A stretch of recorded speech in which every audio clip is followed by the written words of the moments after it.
Hello and welcome to Asia Calling, your window on Asia. In today's program, the Singapore government accused of trying to silence opposition voices online, and the fate of Afghan interpreters who worked for foreign troops.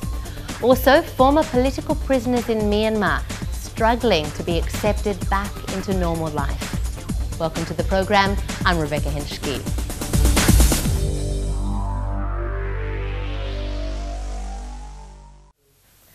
Newspapers and television have long been tightly supervised in Singapore. Online is the one place where you can find criticism of the government and alternative views. But critics say the government is now trying to silence the online media with a new licensing framework for local news sites. Satish Cheney reports.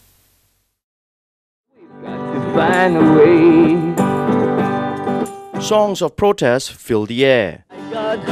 Just one life. Some expressing themselves with placards, others using more creative ways. 2,000 people are here at Singapore's Hong Lim Park to protest against the government's new regulations for news websites. This law hangs like a guillotine over people's head. It induces fear and it deters people from speaking freely online. And using fear as a tool of silencing people or making people feel very careful about what they say is something that should be done away with. The new rules will affect websites that report on local news and receive at least 50,000 unique visitors a month from Singapore. Those sites selected will have to apply for an annual license from the government and pay about 50,000 Singaporean dollars bond. If the government doesn't like what they post, they will have to remove the content within 24 hours.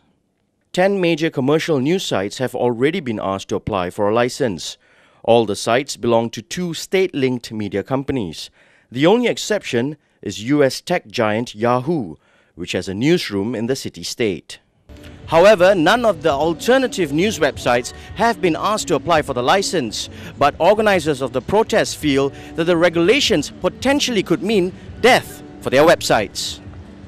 The actual law defines a Singapore news program as everything under the sun.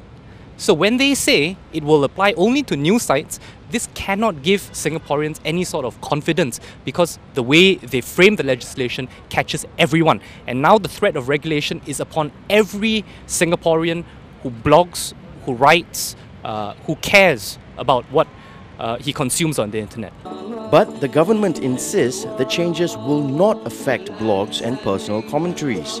They say the new rules are about regulating the online media in the same way the traditional press is.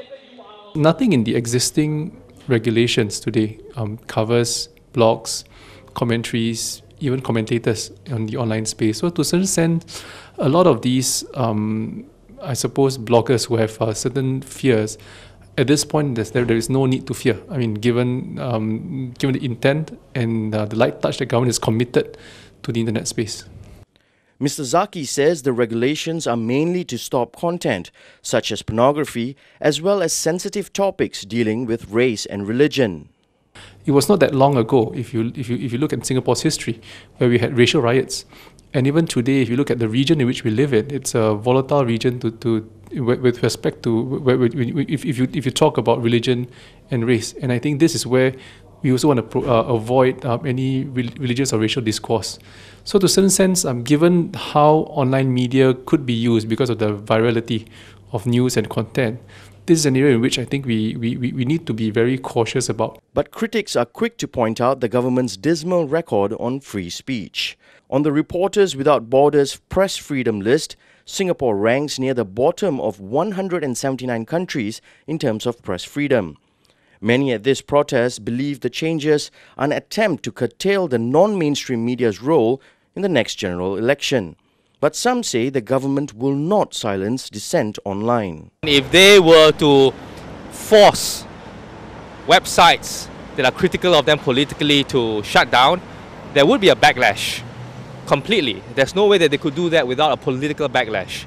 So the only way that they could do it is to do it in the way that China does it, is to completely black out all the social media, which is not possible in Singapore. Meanwhile, protest organisers say their campaign has just begun and will not end till the laws are revoked. For Asia Calling TV, this is Satish Cheney from Singapore.